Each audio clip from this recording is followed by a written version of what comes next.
Bom dia, boa tarde, boa noite, amigos, colegas, povo da minha amada Porto Alegre. E vocês sabem, agora com o canal do Simers, Brasil e Mundo, tá começando mais um Plantão do Rock.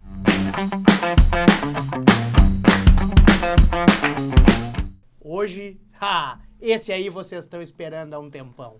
Ele já deu entrevista aqui, inclusive 2 programas. Tá na plataforma do Spotify ainda, só que sem imagem, na época que era a Rádio Simers. Eu considero ele o intelectual da música do Rio Grande do Sul.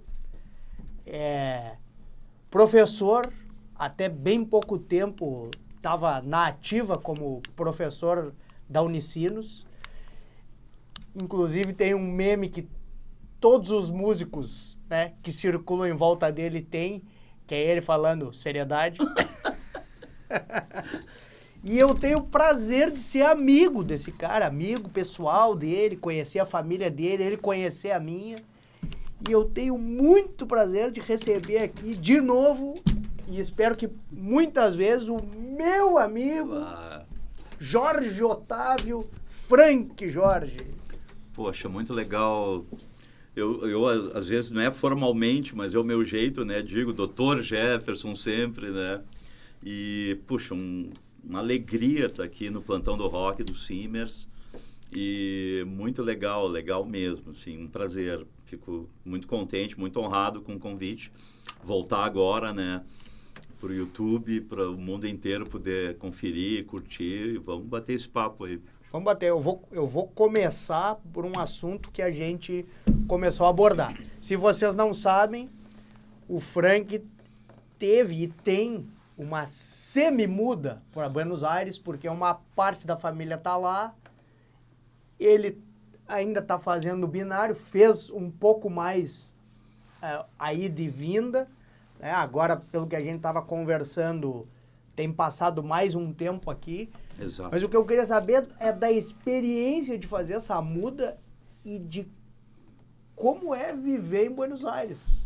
Como habitante mesmo da capital. Bom, essa história ela começa, vou tentar ser breve, assim. Na verdade, a gente fez uma primeira viagem internacional convicta, assim, né? Meio maluca, mas convicta para a Europa em 2013. A gente foi para Lisboa, Madrid, Paris e Londres. Lisboa, Madrid, Paris e Londres. Um baita roteiro, né? Daniela, Érico, Glória e eu.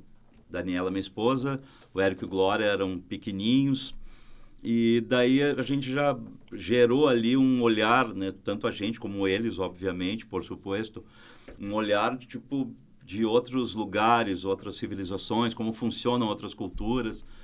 E daí, 2 anos depois, a gente foi com a família da Daniela, uma grande medical mystery tour daí para Orlando.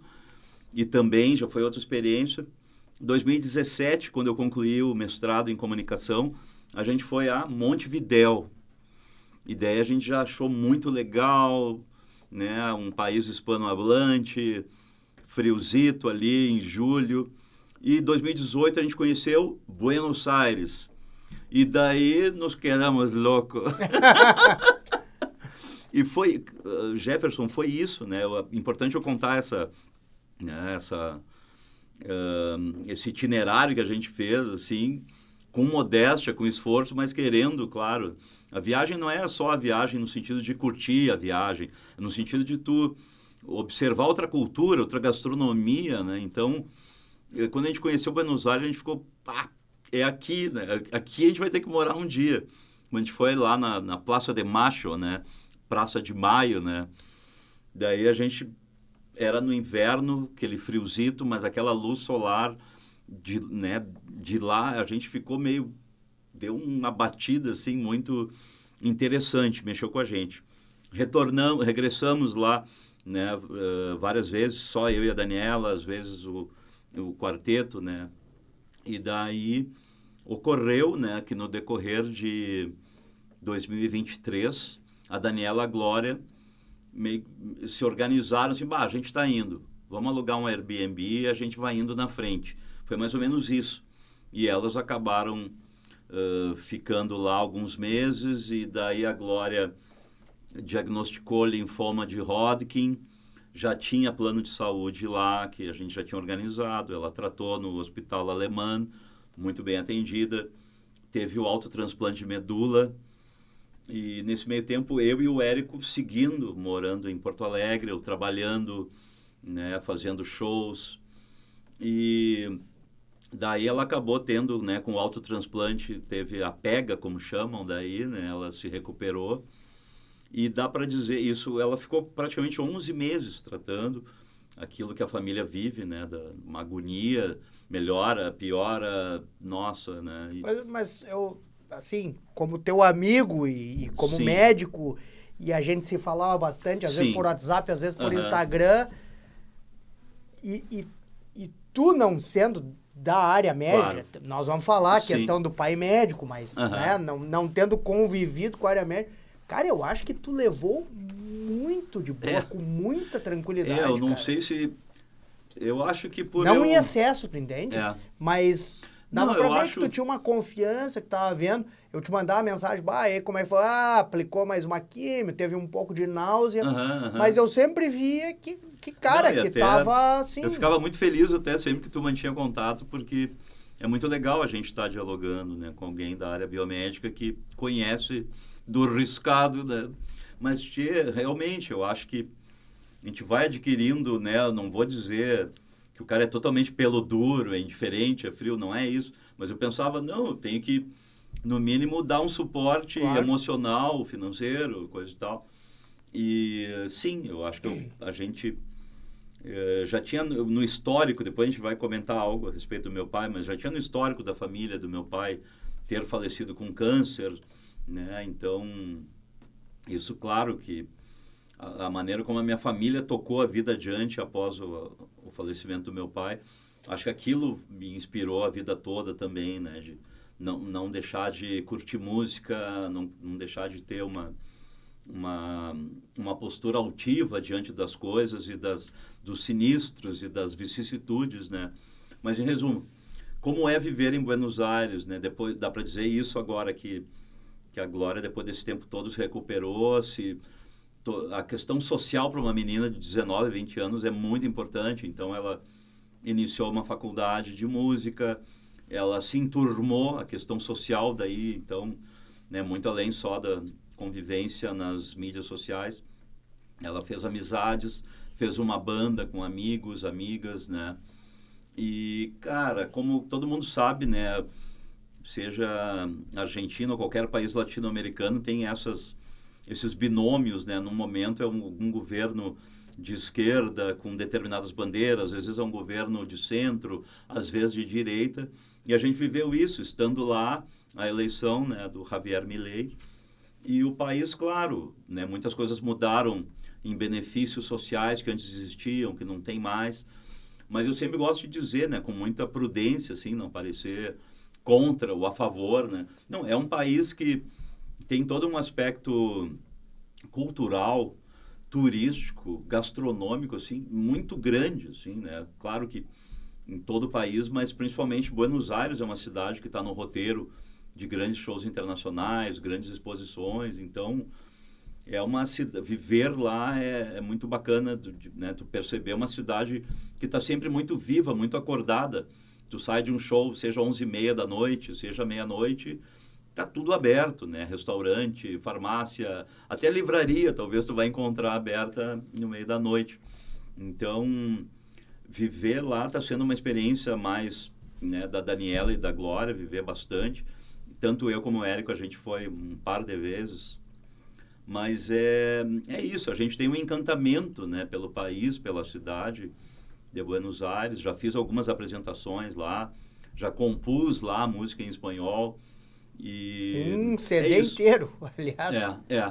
Então a gente tem uma leitura, assim, ainda, por mais que a gente tenha muito a descobrir, né? Nesse meio tempo eu li bastante em espanhol, biografia do Charly Garcia, revista Rolling Stone, ainda tem muito forte lá isso a cultura ainda da mídia impressa, né? O jornal impresso, o livro, o CD, o vinil, isso lá é muito forte. ainda que toda a parte digital, né, plataformas digitais também, lógico.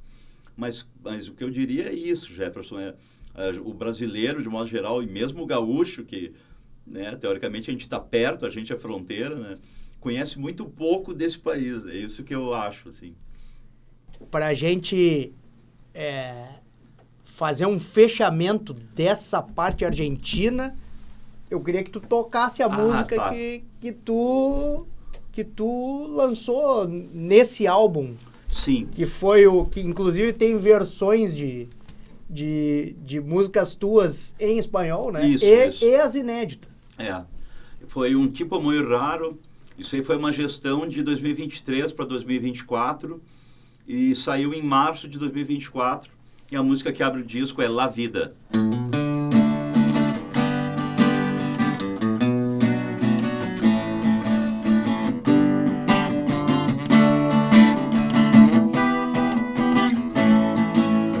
La vida me ha dado tanto, pero también llevado un poquito.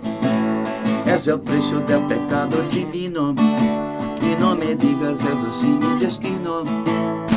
La vida me ha dado tangos, yo sin saber a bailar un pasito.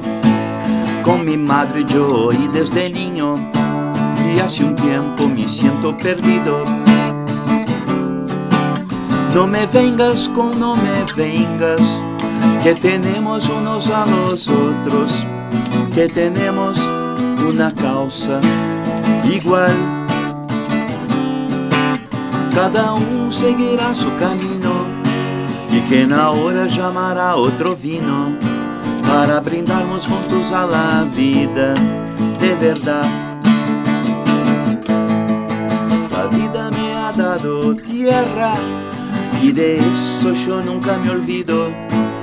Todavía el viaje me llama a un mundo que se ha reducido. Rock.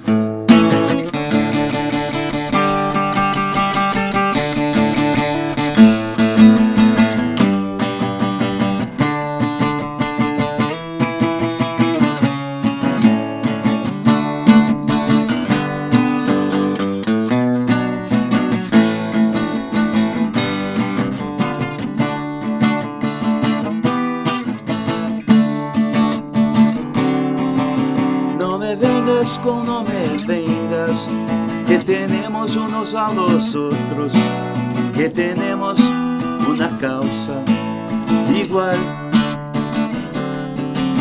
Cada uno seguirá su camino, y quien ahora llamará otro vino, para brindarnos juntos a la vida de verdad.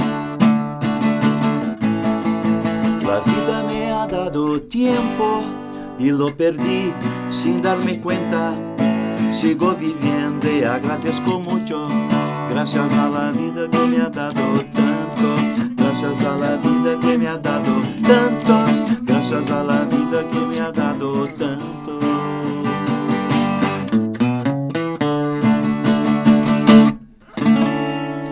Simmers, especial pro Simmers. Plantão do rock.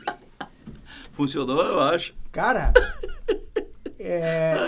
e essa música tá no teu playlist de shows Tá. em português? Jefferson, essa aí ela é que tem um tempo entre quando tu compõe, tu grava, tu lança, e o tempo que essa música amadurece um pouco no teu repertório, tocando com a banda, e tu percebendo que o público, de repente, vai ser mais receptivo a essa ou aquela. Então, isso é uma coisa que com o tempo tu pega e, muito além de um gosto, né, de eu curtir essa música que abre o disco, eu percebi que ela era uma boa música para abrir o show, porque ela tem um pique, né, bem Stone, assim, bem... Os argentinos adoram dizer, e tem bandeira, que é o país mais Rolling Stones do mundo, assim, porque tem muita influência disso em vários trabalhos lá. Então, eu peguei um pouco dos Stones via Andrés Calamaro, que é um argentino famosíssimo, importante lá. Então, essa música, eu tentando fazer um pouco de Calamaro, ela ficou um pouco uma canção minha. Até para um rock estoniano, ela tem um monte de acorde, eu diria. Mas é uma música que eu gosto de tocar, e ela diz muito, assim, dessas coisas que a gente tem vivido, né? Um pouco aqui, um pouco achar, um pouco, né? Então eu tenho curtido tocar ela até para abrir o show, Jefferson. E ela se modificou alguma coisa da tua primeira concepção para ela ficar sedimentada?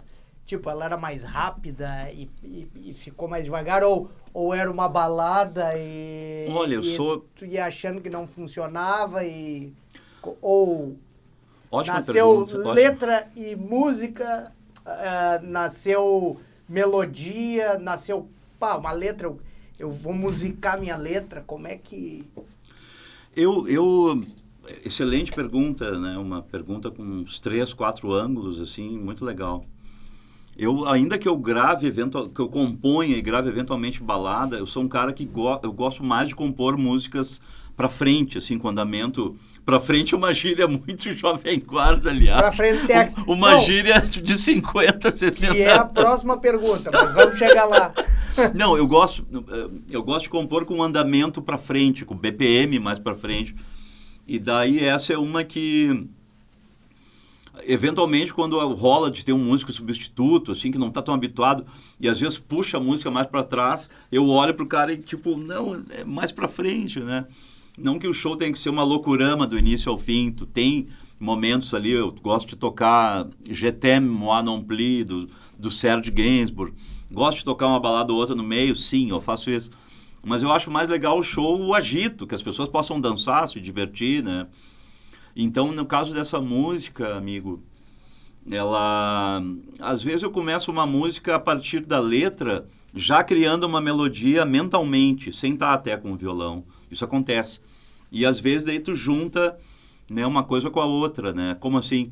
Eu tenho já uma determinada letra com um determinado desenho melódico e tenho às vezes lá alguma sequência de acordes que eu já comecei a esboçar. Então, cada música, né, é um processo um pouco diferente, mas isso sempre acaba acontecendo, assim, às vezes, né, seja caminhando, lavando uma louça, vendo uma série, vendo um filme, me ocorre uma frase a partir de algo que eu vi, né? Às vezes eu gosto de botar nos canais que passa filme, sei lá, o TCM, passa um filme de 1950 lá, o Ladrão de Joias, com Marilyn Monroe. Eu deixo sem som e aqui fico vendo aquilo. Cary Grant, Ladrão de Joias, talvez, genial. Então, cara, isso às vezes me motiva uma música, né? Caminho pelo bairro ali, Cidade Baixa, Farroupilha. Então, às vezes... O personagem é o Gato Negro? É um nome, assim. Agora eu não me lembro bem porque eu estava justamente vendo enquanto estava pensando em outras coisas. Então, para compor... Pantera Negra. É. E, na verdade, chamam ele para pegar o Pantera Negra, porque tem um cara que tá plagiando os roubos dele. Sim. Né? Cara, muito Baita legal. Filme. Então, eu me inspiro um pouco dessa forma para compor. E a maneira como cada música acaba... Ao mesmo tempo, né, eu acho que, em alguma medida, me ajuda a ser virginiano de Setembro, né? E tem um pragmatismo, assim. Às vezes, eu não gosto de ficar com uma música há muito tempo... sem deixá-la definida, né? Sem ela, né? Introdução, estrofe, refrão, é assim, é assado, vai ter um solo. Né? Então, é isso, assim, eu gostei muito do resultado do disco e essa aí é uma que ela entrou bem firme no repertório. Voltando à questão do Pra Frentex, o Júlio Reni, que esteve aqui, ele disse que o herdeiro da Jovem Guarda é tu. Na real... E eu tinha curiosidade de saber duas coisas. Se tu concorda e como que tu te vê nesse contexto. É uma excelente visão e o Júlio, um querido amigo, querido mestre, né? É que, na real, eu tenho influência de um espectro amplo da música, assim, mas talvez o que mais ficou evidente, assim, quando seja pela Graforréia, ou Cascaveletes, ou Frank Solo, foi a maneira como eu reprocessei a Jovem Guarda, né? Regurgitei uma outra palavra. Então, eu já brinquei com isso, né? Vou largar a Jovem Guarda e serei mais feliz. Vou largar a Jovem Guarda por todo o país, né? Então, eu não tenho grilo com isso, né? De ser identificado com Jovem Guarda, mas eu acho sempre bem importante destacar que eu tô ligado em música de tudo que é jeito. É um stoner rock, é um rhythm and blues, é na música do Elvis. Mas a pergunta é, mas tu também não rejeita isso? Não, eu não rejeito isso, seria bobo da minha parte, como quem ainda acha que é algo a ser esquecido, algo a ser desmerecido, né? Porque teve É bem bacana que a Tropicália é quem ajudou a redignificar a Jovem Guarda de várias formas, porque na própria Tropicália tem influência do rock, e a Jovem Guarda era muito influenciada pelo rock. Tem numa música lá, Baby, né? Você precisa ouvir aquela canção do Roberto, né? Então, cara, eu acho isso... É que o pessoal acho que faz muitas angulações sobre a Jovem Guarda no sentido, né, do aspecto... político. Sociopolítico, assim. Sociopolítico e de encobrir e de não fazer um engajamento... E uma crítica social. Sim. Mas, ao mesmo tempo, sem querer polemizar, o pessoal que fazia crítica social contumaz parece que quando termina aquele período histórico, a criatividade vai embora também, porque os caras, né, não fazem mais singles, eu não digo com aquela qualidade que estão fazendo, mas com aquela abrangência. Na real, até é que, muito além do aspecto das músicas que existiam, né, no período de restrições sociais, civis, né, no período da ditadura, muito além disso, tem sonoridades dos anos 60 que elas, volta e meia, estão sendo revisitadas, assim. Tem uma banda que agora tocou no Brasil, tocou em Buenos Aires, que é The Lemon Twigs, que são dois guris magrelos fazendo um som totalmente anos 60, né? Então isso sempre está meio presente. A Jovem Guarda, ela desenvolveu coisas importantes, assim. Eu já vi jornalistas culturais comentando do Roberto e o Erasmo sendo grandes cronistas, né, na música brasileira, do ponto de vista de pegar... cotidiano? Pegar diferentes fases de um relacionamento, né, de todo flerte, né, tematizaram o amor mais juvenil, o amor mais maduro, o amor quando se desfaz, enfim... Acho que eles têm uma gama de abordagens muito importantes. Mas o que o Júlio falou é por me conhecer bastante, saber que eu gosto.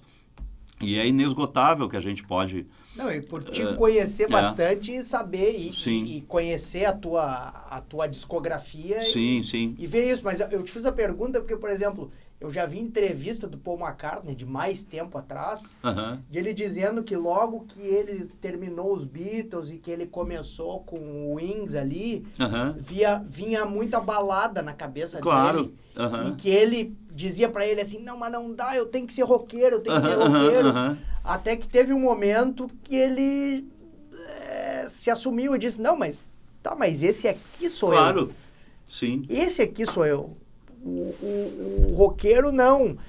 E essa é a pergunta, se tu tentava, tipo, tá compondo mas tá saindo outra Jovem Guarda, não! Ou muito tu bom, deixa fluir, né? Muito bom, Jefferson. Tchê, já aconteceu de eu tentar reprimir essa verve meio jovem guardiana que eu tenho no DNA, ela é meio natural. Já aconteceu, e eu tentar fazer o disco ali, o Escorrega Mil Vai 3 Sobra 7, que é um disco com as guitarras um pouco mais pesadas daí. Mas não adianta, naquele disco mesmo tem alguma coisa meio jovem guardiana. E hoje em dia, né, exemplo do Sir Paul McCartney, né? Cara, eu deixo isso mais livre, assim. Eu agora, por exemplo, eu gravei no Davi Pacote, o estúdio Rio Valley, em Porto Alegre, aqui, no bairro Santana. E foi muito natural eu fazer umas músicas mais dentro do universo, até da sonoridade do punk rock, mas eu não deixando de ser o Frank Jorge, obviamente. E agora eu gravei 10 músicas com ele, 6 eu lancei, eu estou guardando 4 ainda para o segundo semestre. E agora eu ando ouvindo, adivinha, coisas dos anos 60, né, cantoras francesas dos anos 60, Françoise Hardy, France Gall, e teve toda uma leva de cantoras dos anos 90 da França ou dos Estados Unidos fazendo som influenciado pelo rock francês dos anos 60. Então vai vir mais uns rock jovem guardiano por aí, com órgão, com pedal fuzz, né? Eu gosto muito disso. E eu citei antes ali, não é por estar na tua presença, mas... E o próprio grande mestre, Elvis Presley, é um cara que eu sigo ouvindo, assim, com o mesmo interesse. Eu acho que ele, né, deixou um catálogo e cumpriu uma tarefa na Terra, assim, que...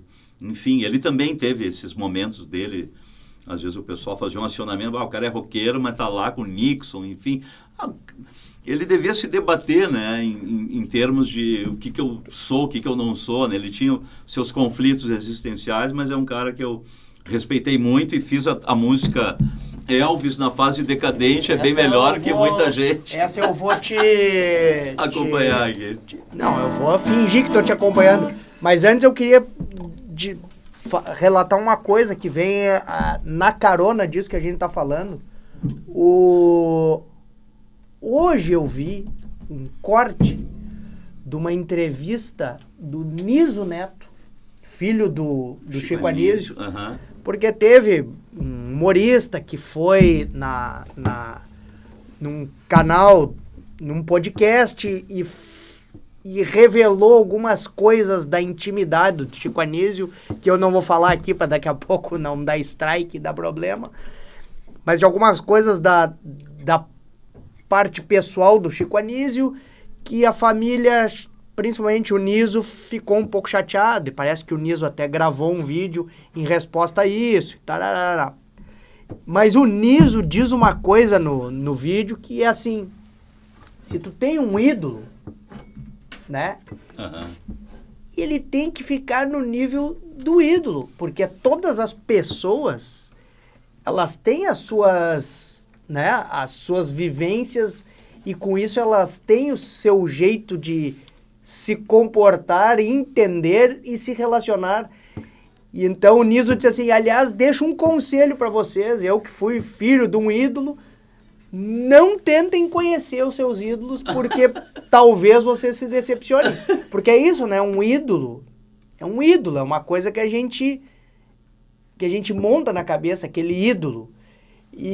Mas o ídolo, né, tirando a parte que ele é ídolo, ele é uma pessoa CPF, como a gente diz, e que tem aquele seu ângulo, que gosta de uma coisa, não gosta de outra, concorda com uma coisa, não concorda com outra, e que daqui a pouco a gente, na idealização, né, diz, não, o cara deve ser assim, deve fazer assado, deve fazer isso, deve fazer aquilo, e daqui a pouco não é bem isso, e aí a gente se decepciona com o ídolo, então... Cara, o artista, ele, muito além, né, de construir uma trajetória, acaba se tornando uma celebridade midiática, por mais que ele queira ficar no canto dele, né, o artista, né, tem artistas e artistas, alcances e alcances, né, sucesso e sucesso, tipo, o cara não tem tanto sucesso, não, depende, né, o Alexandre Birk dizia de uma maneira muito legal, uma coisa é o sucesso se tu projetar a Ivete Sangalo, outra coisa, sucesso é tu viver trabalhando com aquilo que tu gosta, que tu escolheu, né? Então, né, muito além do cara ter uma necessidade de seguir trabalhando, tipo assim, não, obtive certo sucesso, tem uma discografia, tem um determinado nome, tem pessoas que acompanham, então isso é um pouco dentro dessa linha, assim, né? Não, e se daqui a pouco tu tem uma expectativa em relação ao teu trabalho... Tem artistas que... muito lá em cima, sim, aí tu nunca vai ter sucesso. Né? Sim. Não, apesar de tu ter todo o sucesso midiático do mundo, tu nunca vai ter sucesso. Eu sou, em alguma medida, mesmo eu andando com roupa social, gravata, adoro, terno, eu ao mesmo tempo sou um cara também, me vejo como um cara muito cajerreiro, muito da rua, a pessoa me vê ali, indo no supermercado, no bairro, vê aqui, vê ali, e tem pessoas e tem artistas que são um pouco mais, eu ia dizer quase o absurdo, que eu sou quase meio anti-glamour, assim, mesmo que eu use roupa social, mas o que eu ia dizer é que tem artistas que mantêm né? Tem artistas que mantêm uma noção um pouco mais recolhida, né? Ou se enxergam mais como artista e, de certo modo, distante de uma convivência, de uma proximidade com as pessoas. Eu não vou citar nomes, mas isso é muito comum, assim, no Sul tem alguns nomes que eu acho que são um pouco assim, né? Mais o artista, o fulano, tu fala o nome do cara, o fulano é isso, é aquilo. Quando, na verdade, às vezes tem outros artistas que estão aí gerando material e estão um pouco... Eu acho isso muito legal, assim, né? A maneira como eu circulo, toquei, abriu para o McCartney, toquei no Lollapalooza, toco em lugares, às vezes, pequenos, toco num lugar, como diria o Petraco, pequeno, porém apertado. Tu toca em lugares, né, de diferentes públicos, com diferentes alcances, enfim. É isso, por aí. Então, vamos fechar que sucesso é conseguir completar o vazio que a gente tem dentro da gente mesmo. Também. Cara, é bem... tem que seguir tocando. É meio inerente isso de compor, de tocar, de lançar música, então... né, posso estar envolvido numa atividade ou outra, mas eu vou estar tocando, vou estar fazendo show, vou estar compondo, lançando música. Dando entrevista no plantão do Simmers, o plantão do rock. Aí, ó. Então vamos pro Elvis na fase decadente. A gente começa no Mi, daí começa a cantar no Lá. 1, 2, 3, 4. 1, 2, 3, 2, sim. Você esperava muito mais de mim. O que eu posso lhe dizer? Eu sou assim. Não tenho culpa, mas posso contar tudo como começou. Vocês cantavam sempre o mesmo rock and roll nos meus sonhos, menina. Olha o ombro. Eu fiz na fase decadente, é bem melhor que muita gente. E você precisa sempre mais. A cada dia uma novidade urgente. A cada dia uma novidade diferente. Sim. Cara, tu falasse no formalismo e no fato de se vestir... né, de uma maneira mais formal, de terno. Quem te acompanha sabe que nem sempre foi assim, pelo menos na exposição mediática, te olhando nos vídeos que tem, e fotos, e etc. E às vezes dá até uma impressão desse paradigma, né? De não se vestir como um roqueiro... Cara, excelente trazer, né? Isso. Já aconteceu. Um roqueiro underground. Tu fica com uma aura meio Geraldo Flack, assim, né? Uma aura cara, muito bom trazer isso. Hoje em dia a gente anda pra lá e pra cá, não fazendo propaganda de aplicativo, mas tu pega, né, um carro daqui pra lá e tô sempre com violão ou disco de vinil, e o cara, tu é músico? Sim. Ou alguém perguntou assim, esse dia, o senhor é advogado? Porque parece que tu tá indo para uma sessão, né? E isso eu não vejo, isso eu vejo com uma naturalidade, tem um pragmatismo. Eu seguido repito isso, do pragmatismo do virginiano, assim. É uma coisa menos para me preocupar, que roupa eu vou usar, eu sei que roupa eu vou usar, né? Vou usar meio que uma de sempre, que eu estou habituado e que me identifica. Essa gravata aqui eu usei no show do Paul McCartney, usei no Lollapalooza, e é uma das que eu mais uso. Tenho outras, tenho várias, mas eu uso muito essa, né? Eu imagino que... é muito engraçado. Que, principalmente assim, para quem não te conhece a profundidade, né? Ou daqui a pouco sabe quem tu é como artista, mas... nunca parou para ver a figura Frank Jorge.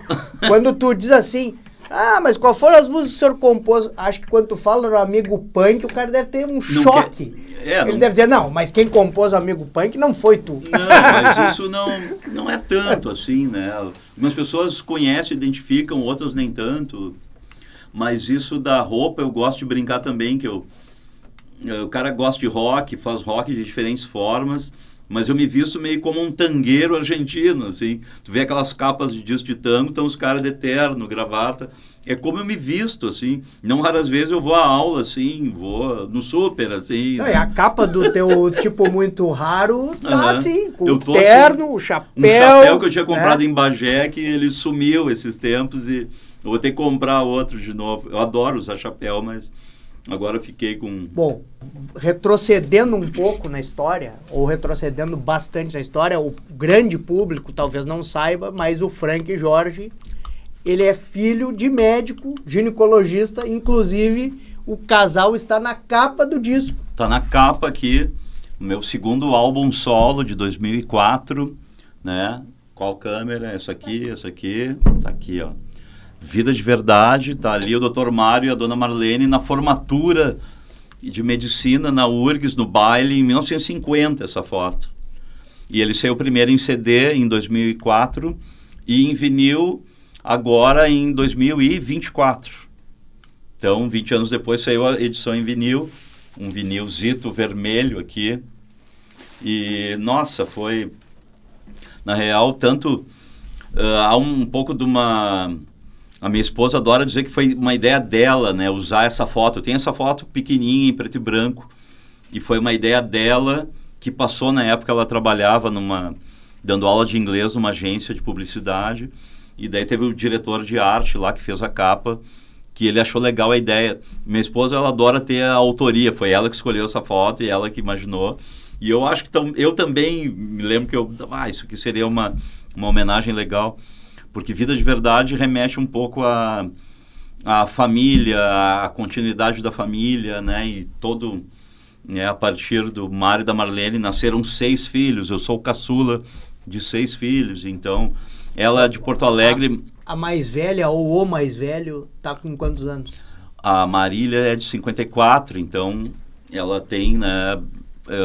Eu vou fazer 59, então ela... O Mário 69, vai fazer 69, a Marília deve ter 70, 71. A Marília, minha irmã, nutricionista. 71, isso aí. 71, não, um pouquinho mais. 71, era de 54. E o Mário, meu irmão, é de 56. Ele tem exatamente 10 anos a mais que eu. Então, eu achei muito legal isso, né? Foi um momento chave aqui. A formatura dele, isso definiria depois toda a prole que viria. A foto tem a questão dela estar olhando para o fotógrafo e ele, de certo modo, olhando para ela, olhando. Então, foi um achado muito bacana, tanto no CD, e isso se ampliou, né? No vinil ficou bem bonito, assim. Bom, mas tem uma questão que, infelizmente, ele não conviveu tanto assim contigo. Isso é fato. Ele partiu quando tu era bem pequeno. Exatamente. Ele faleceu, eu acho que até na época... É meio até bobo dizer, mas isso é meio óbvio e necessário dizer, né? Que a medicina não era tão... Né? Ele faleceu de câncer de cólon, acho que a maneira de detectar e de tratar isso evoluiu bastante, né? Hoje em dia qualquer enfermidade, qualquer questão já tem, eu acho que muitos mais recursos, enfim. E realmente, né? Eu fui criado num ambiente com a minha mãe sendo muito... Como eu já falei em outros contextos, ela gostava de cantar, cantava em português, em espanhol. E isso, né, uma criança ali, né, independentemente de não ter a presença paterna, tinha esse número de irmãos, irmãs, e a minha mãe, o cara cresceu ali. Mas era isso uma coisa que eu queria te perguntar, porque, assim, embora ele não tenha tido a presença física, dá para ver que a presença... Sim. Vamos chamar de psicológica, espiritual, né? Sempre teve. Tanto que tá na capa do teu disco. Isso agora desse, né, Jefferson, essa vivência portenha aí, né? De ir na Feira de Santelmo, domingo, de olhar aqueles cristais, aqueles discos de vinil, que toda a infância eu via isso em casa. Aqueles cristais lá bonitos que tem na Argentina, os discos de vinil, Juan D'Arienzo, Francisco Canaro, tudo isso uma infância toda. Quando eu me dei conta disso, indo à Argentina, né? Daí o meu irmão mais velho, que também é um cara muito místico, né? Um querido irmão, jornalista, o Mário Xavier, ele disse, mãe e pai devem estar contigo aí, vendo essas coisas, né? porque eram coisas que eram muito caras à família, né? Ter aquilo, independentemente da mudança, foi para cá, foi para lá, estava presente isso da cultura portenha, né? Determinados objetos e eu tenho isso, uma boa percepção, um insight muito legal teu. A mãe se dedicou a alguma profissão ou ficou gerenciando a família? Ficou gerenciando e gerenciou muito bem 3 guris, 3 gurias, né? Construiu uma casa pra gente no Monte Serra, na época que era um lugar cheio de terreno baldio. Nos criamos numa casa belíssima, com quintal, tudo mais. Que rua era? Carlos Traem Filho. Ah, sim. Uma rua conhecidíssima, claro, hoje sim, na época que era... Em que parte? Mais lá perto era entre da Nilo ou aqui em entre cima? a Tito Lívio e a Pedro Ivo. A casa ainda tá ali ou virou prédio? Não, virou ela tá por virar um prédio grande, uma pena, assim. E como é que entrou a questão da música? Porque tu disseste que tu foi pro exército. Fui pro exército ele também. Foi milico, ele serviu, ele foi milico. Um ano ali. E curtiu. Como eu não conheço alguém que serviu e que tenha dito assim, meu Deus, que coisa horrível, eu nunca mais quero passar por isso. Teve gente que eu conheço que se decepcionou porque achava que ia ser mais intenso e foi pouco intenso. Mas eu nunca vi alguém que serviu e disse, meu Deus, experiência horrível, eu nunca mais quero isso aqui, eu não vou deixar ninguém que eu conheço servir. É que, eu vou dizer até, por mais que possa gerar, é que tem que tirar um pouco um aspecto ideológico da coisa, né? Eu fui lá como um jovem que não tinha vivido tantas coisas, né? Era um período ainda da ditadura, digamos assim, mas eu coloquei, tipo, vou passar por essa experiência, assim. Muito além de já ter uma mente, uma cabeça até muito mais identificada com bandeiras de justiça social, para não ficar na questão direita-esquerda aqui. Sim. E daí foi uma experiência interessante. De vários amigos, eu fui um dos poucos que serviu, né? E claro que eu saí com... Era muito comum dizer, um ano perdido, não sei o quê. Eu não vi dessa forma. Foi uma experiência muito rica para mim. E porque tu tá falando de social, realmente, ali é uma coisa que a farda, não importa se tu é filho do Bill Gates, sim, ou se tu é um colono lá de Erechim, como eu tinha. Coitado, né? A tua farda vai ser a mesma, o teu coturno vai ser a mesma, tuas obrigações vão ser as mesmas, o horário de tu chegar vai ser o mesmo, o cara chegar lá com o papelzinho e raspar na tua barba, ver se tu tá barbeado, vai ser o mesmo. Sim. Tem um companheirismo ali pelo sofrimento do dia a dia da coisa, né? Isso aqui abre um precedente para ser algo muito polêmico em função de situações recentes que a gente viveu, enfim, e do próprio espectro, né, de 64 a 85, enfim. Mas foi uma experiência, assim, eu acho que a gente vive também a nossa vida, eu acho que é muito isso, assim, né, de que aprendizados tu tira de cada experiência, né? Então, para mim, foi interessante, foi importante. Sim, e ao mesmo tempo que tu tava ali, cabelinho raspado e tal, tu tava ali na portinha de virar músico mesmo. Sim. Né? Não raras vezes, estando no serviço de guarda, aí tu tá lá, né? Tirando teu serviço de guarda na serraria, no lugar lá, ermo, tudo escuro, mas eu tava com um bloquinho aqui dentro da farda e uma caneta para anotar alguma ideia qualquer, por mais bizarro que pareça. Tem a música Prendedor, que é uma música minha do primeiro álbum, tem os rascunhos dela que eu fiz estando no exército, assim. Então é isso. Foi uma experiência, no mínimo, interessante. E dali, não foi o Cascaveletes primeiro? Não, é que teve... Antes até da experiência do quartel, eu já tinha tido uma banda com os amigos, seja de infância ou alguns do colégio, que era o tal do Prisão de Vento. Prisão de Vento. Que ela foi a maneira como a gente acabou entrando na música, ainda muito desajeitado. Tchê Gomes, Marcelo Birk, eu, Baiar Duarte, Felipe Luciov. E depois eu tive esse hiato desse período no Exército, e em 86 daí eu com 19 para 20 anos que eu entrei nos Cascaveletes, né? Tinha o Flávio Basso e o Ney Vansória vindo do TNT, e o meu amigo de infância também, o Alexandre Baré. Então foi isso, assim, daí 19 para 20 anos em diante, né, Cascaveletes, Graforré, daí o cara não parou mais, né? E que o irmão dele, do Baréia, foi o Gilberto, baterista o Beat Baréia, daí do Rosa. Rosa Tatuado. E o Tedi contou aqui que foi o único, ou se não foi o único, foi dos pouquíssimos bateristas que ele já viu, que na hora de gravar o disco, gravava as trilhas só de memória, sem fone. E diz que, inclusive, quando ele estava gravando, o pessoal chamava os outros fora do estúdio, assim, na janela, e dizia: vem aqui ver uma coisa que tu não vai ver nunca mais. E aí mostrava ele e os caras: tá, mas onde é que tá o fone? Ele tá com um retorninho, tá com um in-ear pequenininho aí. Não, ele tá sem retorno. Ele tá fazendo a trilha de memória. Interessante, que coisa, né? Que coisa.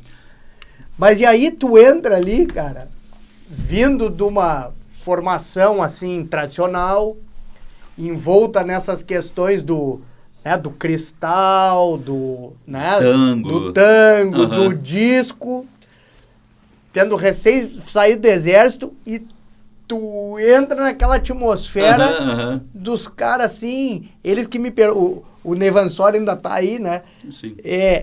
Uns caras meio loucos. Como é que foi pra ti, assim? Não, na verdade...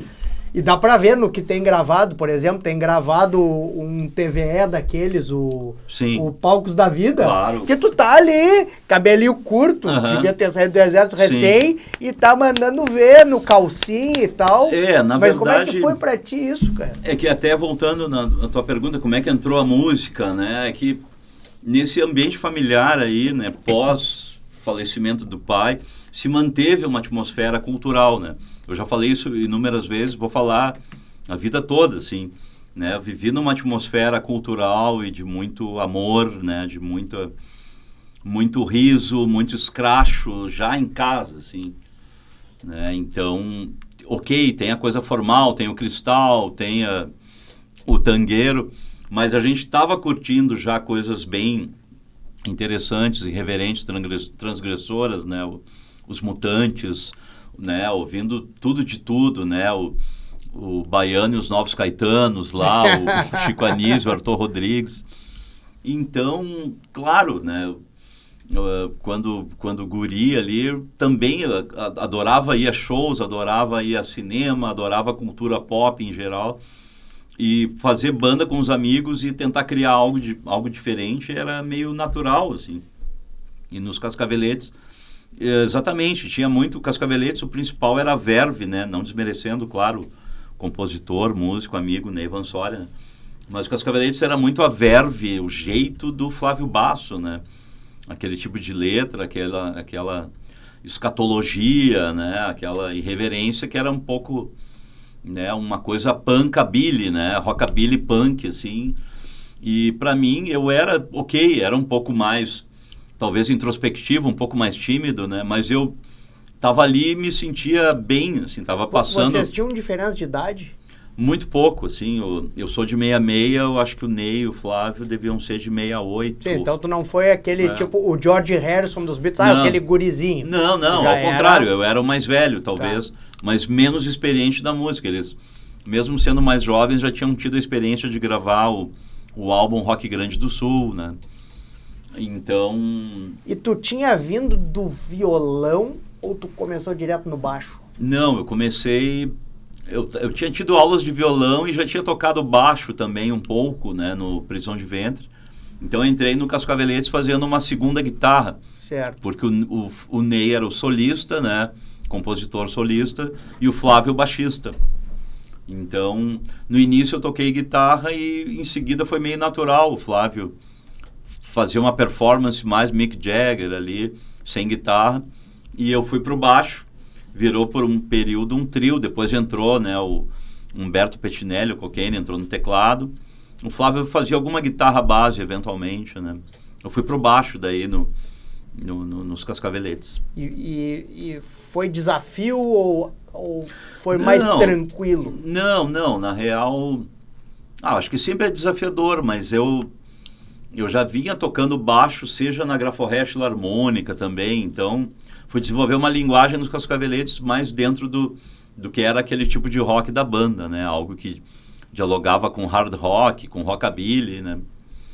Mas foi legal. Eu guardo uma recordação muito, muito bacana, assim, né? De eu tocando baixo nos Cascaveletes também. E assim, não querendo entrar no assunto e nem desenvolver, até porque tem N vídeos, se vocês quiserem ver isso na internet, quiserem buscar, e tem N tipos de depoimentos, e a gente já conversou pessoalmente sobre isso, mas a convivência com o Flávio, eu não digo a convivência profissional, o que eu quero buscar é assim, aquele Flávio explosivo do palco, que buscava esse negócio Mick Jagger, e que até no documentário que fizeram dele, que tá o Thunderbird, o Thunderbird diz, a primeira vez que eu vi o Flávio, eu disse, que Mick Jagger nada, eu quero é esse cara. Como é que ele era quando desligava a luz e ele voltava a ser o... Aí, nessa época, ele ainda era o Flávio, e logo depois Júpiter, mas que ele voltava a ser aquele Flávio do Bonfim, assim. Ele era um cara que ele mantinha aquilo, ele era mais introspectivo, ele... Cara, era um cara de... Variava muito. Variava muito, ele era um cara de uma personalidade,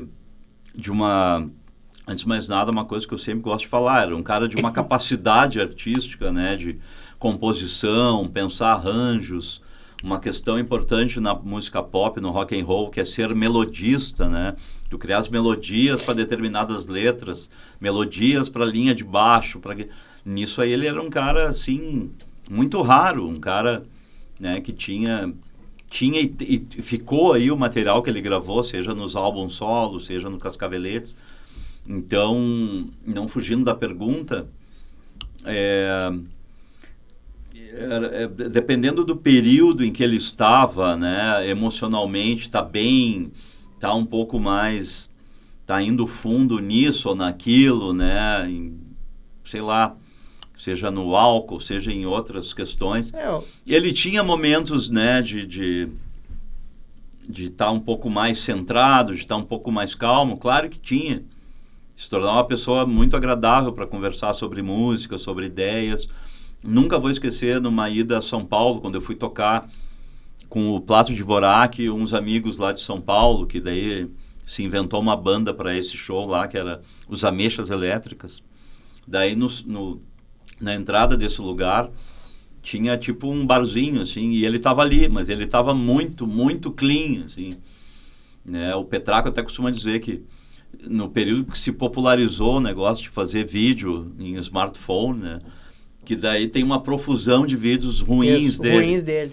Então, se tivesse um vídeo dele conversando comigo naquele contexto clean, ele me falando sobre direitos autorais, sobre antecipação de royalties, ele estava falando de assuntos seríssimos sobre a música, né? Então, não fugindo da pergunta, missão número 2. Mas eu nem quero entrar muito nisso. Ele era um cara que, muito além do pessoal ter uma imagem ou ter um registro mais dele loucão, irreverente, ou escatológico, ou misógino, sei lá. Ele era um cara também, tinha momentos muito centrados. Eu te fiz a pergunta mais no seguinte sentido, porque, assim, tem um documentário que eu acho que até não saiu sobre os Trapalhões. Sim. Que gerou várias polêmicas, aí, mas eu acho que ainda não saiu, pelo menos na grande tela. E aí se trouxe muito a questão dos Trapalhões. E eu vi vários depoimentos de gente que trabalhou com os Trapalhões no bastidor, falando do Zacarias. E que diz que o Zacarias era um cara que terminava a cena, ele tirava a peruca, se sentava num canto e lia. Ou seja, era uma figura completamente diferente, né, do humorista. E, inclusive, tem depoimento do Dedé Santana dizendo que quando o Renato Aragão disse assim, eu chamei um humorista mineiro, ele vai fazer teste hoje e tal, vai entrar aí.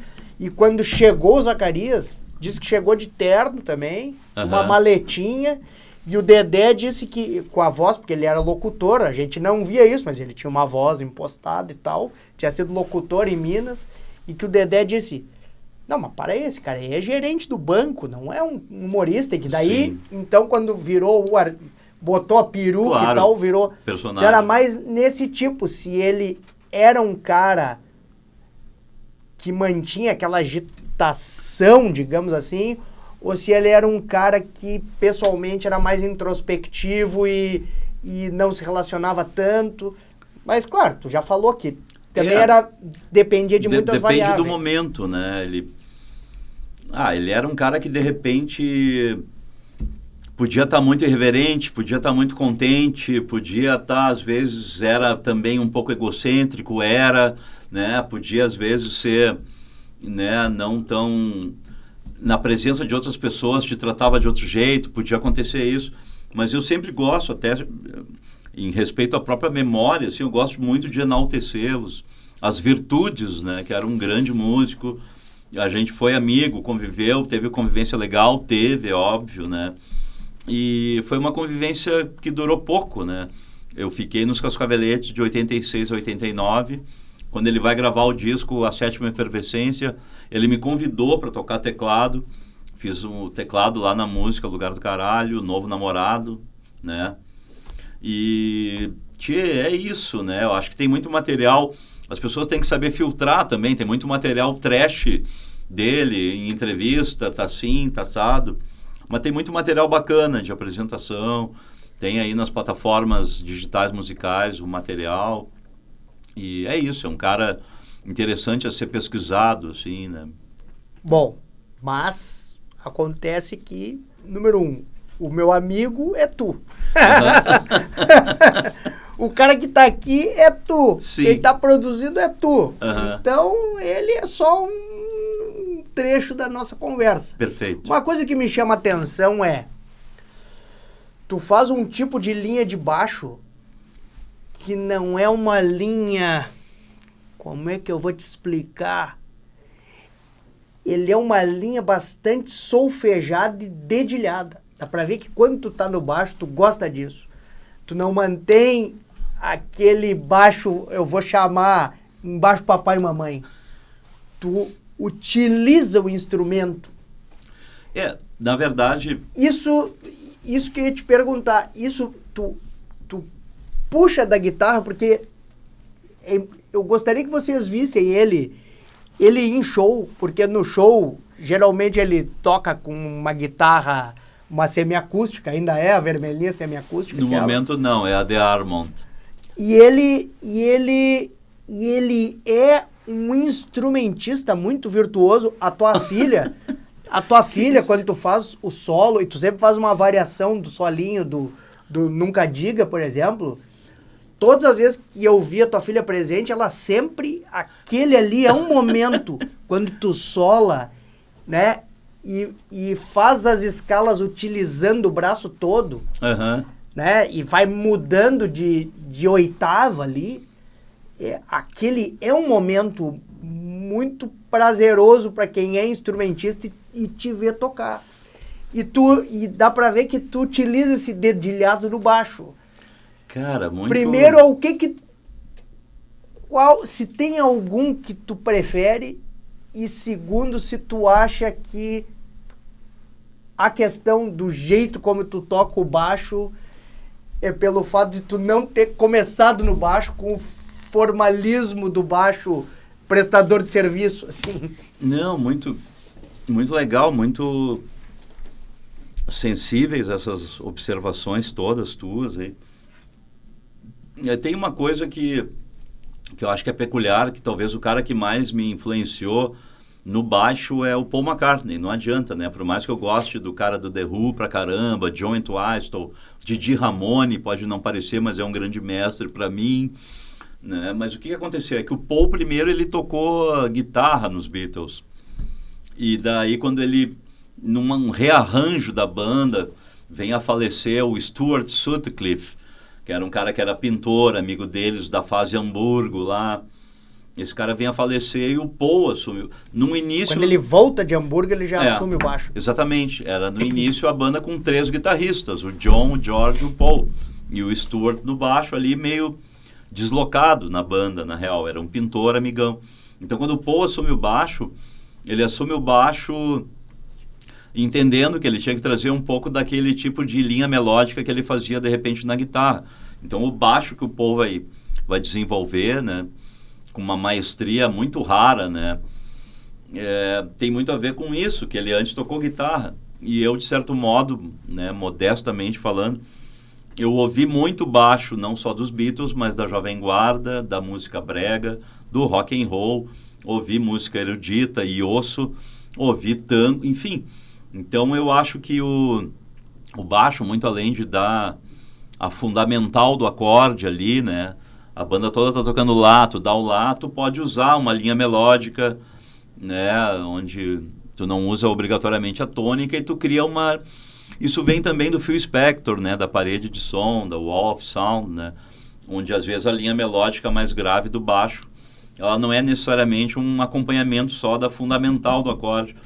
Então, acho que todo baixista, todo guitarrista, ele busca isso às vezes, dependendo da intenção, né? E eu diria isso, assim, Dr. Jefferson, que a gente aprende, vai desenvolvendo um jeito de tocar, mas a gente está sempre aprendendo, está sempre ouvindo, né? Sempre tentando, de alguma forma, acrescentar algo, né? Faleceu agora um grande, dá para dizer, um gênio da música, essa expressão ela é meio banalizada hoje, mas faleceu o Brian Wilson, né, dos Beach Boys, há pouco tempo, uma semana, 10 dias. E um cara que, sim, né, o cara revolucionou o pop, a ideia da música, né, da música com baixo, guitarra, bateria, adicionado ali uma orquestra. E os arranjos, né, vocais dos Beach Boys. Os arranjos vocais daí é outro planeta, cara, quase, que né? Os Beach Boys, sim, o arranjo vocal entra e faz uma massagem no ouvido. É um negócio... Então, eu não sei se consegui responder, mas eu acho que seja tocando guitarra ou baixo... Acho que a ideia é essa. Isso aí que tu falou, muito bem observado, de às vezes usar um solo em diferentes oitavas, diferentes regiões do instrumento. Isso é um negócio pensado, né? Como eu falei, já a terceira vez, talvez, isso aí de ser virginiano, ser pragmático, te faz buscar, não, para essa música seria legal, começo o solo aqui, vou para lá, vou para, né? Então, isso são coisas pensadas, elaboradas, né? É um pouco por aí. Mas... Então, nós vamos mostrar para vocês o Nunca Diga agora. E, claro, ele não tá com a guitarra, ele não vai conseguir, e eu vou fazer uma base mequetrefe para ele não vai conseguir fazer este solo que eu tô falando para vocês. Mas vocês têm que ir num show dele para ver esse solo ao vivo. Vamos fazer vamos tentar aqui, vamos ver o que sai. Vamos ver.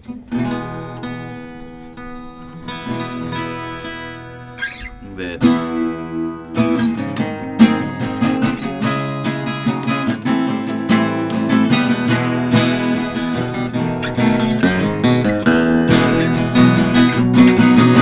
Querida, nunca diga que eu tenho mau gosto,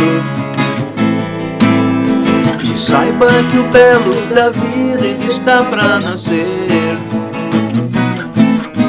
Querida, nunca diga que eu tenho mau gosto, não, não, não.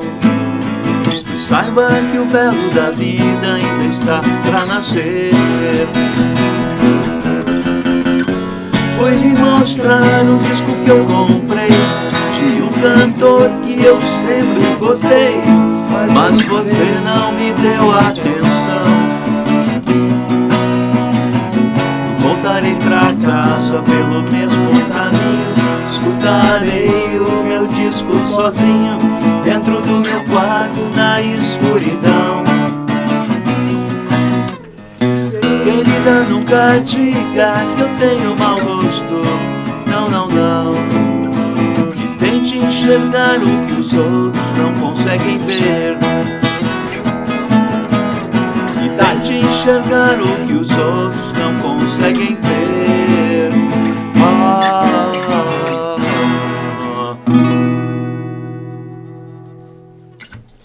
E infelizmente estamos nos encaminhando para o final, mas temos que falar de uma música e se não é o maior clássico do rock gaúcho, certamente é top 2, porque pessoalmente já passei por essa experiência muitas vezes de falar de rock gaúcho com amigos de fora, de São Paulo, de outros estados, e citar bandas famosas aqui, que aqui pra gente são, né, entidades, e a pessoa não conhecer, mas eu não conheço alguém que não conhece Amigo Punk. E eu sei que a história, né, teve uma influência da tua irmã, que disse, olha aqui, ó, os tradicionalistas, eles estão nessa linha aqui, tem que fazer tem que dialogar com isso. Uma leitura disso aqui. Não, eu acho até que isso foi muito legal. Essa minha irmã, a Tereza, né, uma querida, e estava sempre ouvindo Bowie, Stones, ouvindo coisas atuais, né, lá no contexto dos anos 80. E ela me chamou a atenção para isso. Tá acontecendo umas coisas diferentes daí nesse universo gaudério, tradicionalista. Vocês têm que olhar para isso também. E daí eu tinha um pouco dessa vivência ali, com diferentes tribos, né? Com o skinhead, com o punk, com o metaleiro, com o rocker, né? E me veio essa ideia, assim, do cara tá amanhecendo e tá trocando ali as suas reminiscências ali, as suas agruras com um amigo punk, né? E na real, Jefferson, ocorre às vezes de que alguém, né, uma geração mais recente, o cara não tem ideia, né, do que foi a Boemia no Bonfim, por que essa música é tão comentada, né? Eu acho até que ela mistura um pouco do rock, porque ela é uma milonga tocada com guitarra num contexto que isso não acontecia, né? E ela mexe com uns cenários, umas imagens da urbanidade, o cara tá no meio ali da Oswaldo Aranha, mas ela traz todo um universo regional, rural, né? Monta no cavalo, desbrava esta coxilha, atravessa o Oswaldo Aranha e entra no Parque Farroupilha. Então eram coisas que não tinham sido pensadas ainda dessa forma como o Marcelo Birk e eu pensamos. Daí. Que eu conheça, que fala desse cotidiano do Bonfim, daquela época,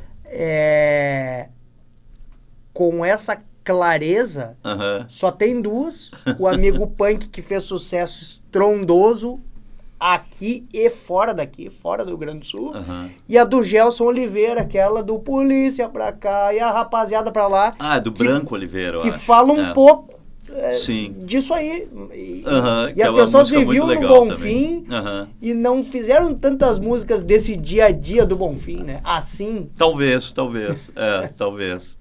Tem a do em Lisboa, né? Berlim, Bonfim, né? Aquela que é interessante também, importante, lógico. E tudo bem, mas e para escrever a letra, o que veio na tua cabeça, assim? Porque começou com a milonga clássica do... Olha, na verdade, puxa, isso aí como eu comentei, né? Teve essa narrativa, teve a gente gostando muito de quadrinhos, literatura, cinema, veio uma imagem, assim, né? Uma imagem do cara amanhecendo e trocando uma ideia com um amigo punk, daí que veio, né? Do amigo punk, escuta este meu desabafo, que essa altura da manhã já não importa o nosso bafo. Pega a chinoca, monta no cavalo e desbrava esta coxilha, atravessa Oswaldo Aranha, entra no Parque Farroupilha.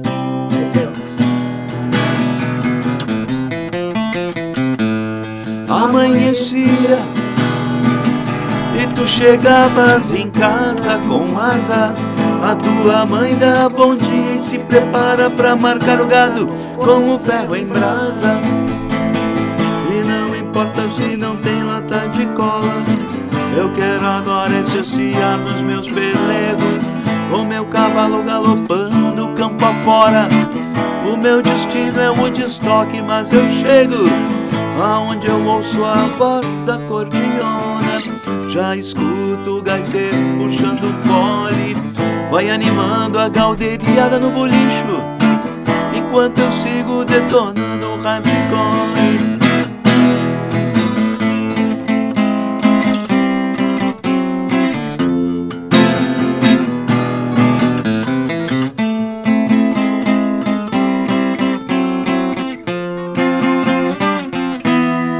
Amigo punk. Fechou, velho.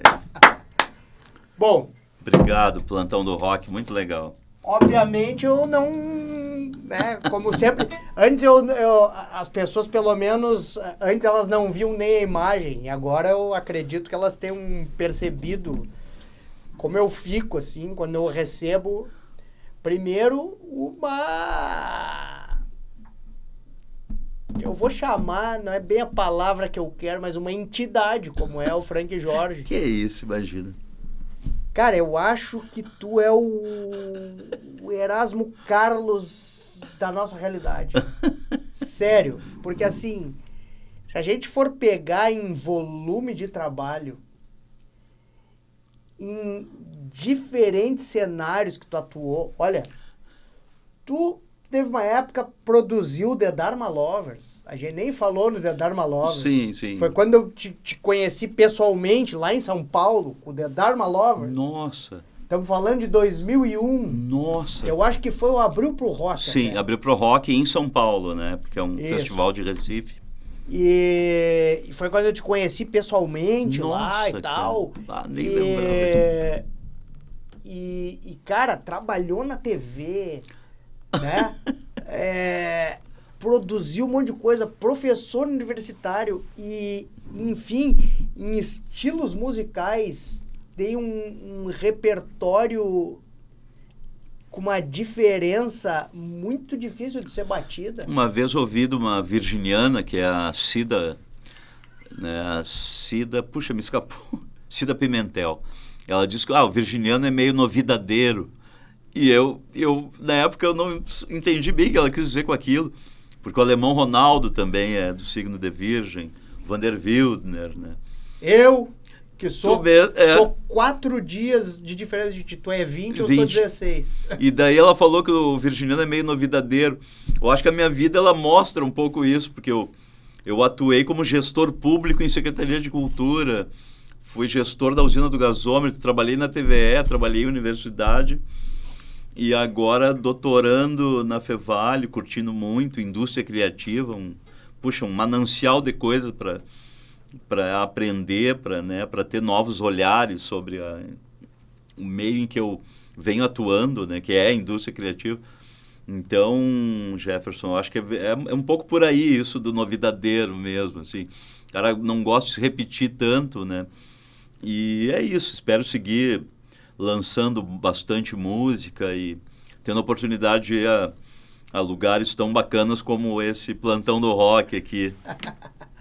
E eu me despeço de vocês, né, convidando para já na semana que vem estarem junto com a gente. Programas com o Frank Jorge são programas diferentes, né? A proximidade que eu tenho com ele, a possibilidade, assim, dos meus filhos, né, interagirem com ele, conversarem com ele. E por mim tinha show do Frank Jorge todos os dias e vocês assistindo. Eu, graças a Deus, tive a oportunidade de ir em muitos. Alguns com chuva. Ele tem um azar que chove no show dele quando é ao ar livre. Mas a gente fica lá e a massa fica lá. Porque o Frank Jorge, além de ser esse baita artista que vocês viram aqui, tiveram a oportunidade de ver e quero que vejam mais, ele é um baita cara.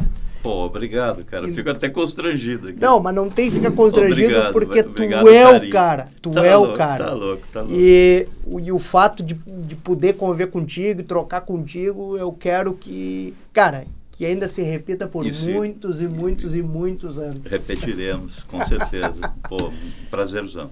E vocês, se não curtiram o programa, morreram por dentro. Beijo e até semana que vem.